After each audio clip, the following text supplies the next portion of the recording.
We must keep fighting and dying for justice. And by we, I mean you. Last week's Newsnight discussion on Iran reveals how disparate voices are hopelessly hooked on violent solutions to international problems. By me, Matt Alford. Last week's Newsnight discussion on Iran was a neat demonstration of how wildly different voices, comedians, spooks, former officials, can nevertheless be united by the same underlying fantasy, that violence is a good bet for beneficial outcomes all round. British-based Iranian comedian Omid Djalili offered what he described as a simple solution to Iran's problems. No US airstrikes, no invasion, just close the Iranian embassy, freeze the regime's assets, and designate the IRGC a terrorist organisation. The government would fall in a week or two, he says. Will it work? On its own, it sounds like a policy with limited impact, especially since he's only talking about British policy. The US did all of those things years ago.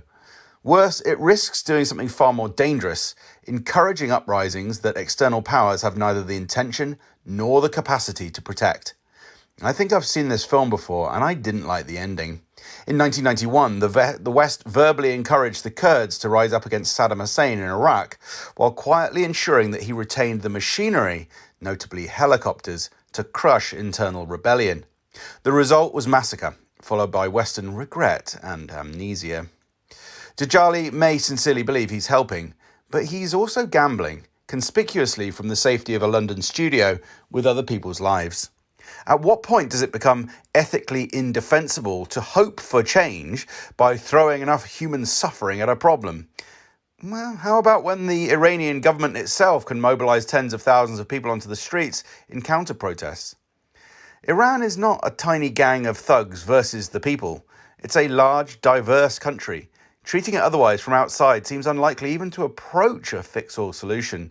And to what extent are we really sure that it wasn't our own agitators that kicked off the violence, especially given that taunting tweet the other day from Mike Pompeo? And since Iran has already undergone such substantial reform from below over the past few decades, continuing that slow internal process might be a more sober step forward than let's see what happens if we squeeze harder. Even if regime change could be forced, what exactly is the transition plan? Or is this more rhetorical hyping that feeds US war fever, perhaps nudging Trump towards airstrikes that inevitably drag Israel back into the conflict? Djalili's most heated exchange was with Sir Alex Younger, former head of MI6, but the disagreement wasn't over intervention as such. Younger's objection was managerial. Iran lacks a unifying figure. The outraged Djalili insists that the answer is obvious. Iran is totally unified, he says, behind the son of the former dictator Reza Pahlavi. Sir Alex speaks with the measured cadence of a man accustomed to power. Yet beneath the calm delivery lies a worldview many would find disturbing. War, in his telling, is a management problem measured in phases and objectives, not in suffering. He's equally confident about the morality of intelligence operations. Unacknowledged anywhere in writing, I caught him saying this last year. We don't do disinformation. What we do is operationalize the truth. And note his weasel words on Newsnight. Quote, it is the end of the Islamic Republic, but whether it represents the end game, I think we're in a different place. What does that actually mean? That the Iranian government is at its end, but not at its end game? Sounds like a recipe for constantly pointing to a moving horizon. The policy he advocates for Trump is also pure fantasy. Quote, ditch the nukes. Well, they haven't got any. Ditch the proxies. They're allies. So how exactly?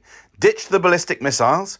So disarm entirely in the face of multiple war threats. And then we'll lift sanctions. Yeah, right. For people like Sir Alex, normalization of relations is postponed indefinitely. As long as Russia and Iran can be coerced, war is acceptable. Stalemate, attrition, and pressure are virtues in this calculus. Matthew Said, also on the panel, inadvertently captures this mindset by enthusing over how Trump kidnapped President Maduro of Venezuela, quote, without the loss of life, a fact corrected by Baroness Kennedy. Sir Alex Younger isn't screaming for war. He doesn't have to. He speaks softly, politely, reasonably, and yet in that very composure, he demonstrates the mindset of those who see endless conflict as a natural, even necessary state. People like Omid Djalili are not his opposite, though. They are the emotional front end of the same system, well-meaning, media-friendly, and dangerously willing to let others pay the price in a conflict we all yearn to simplify.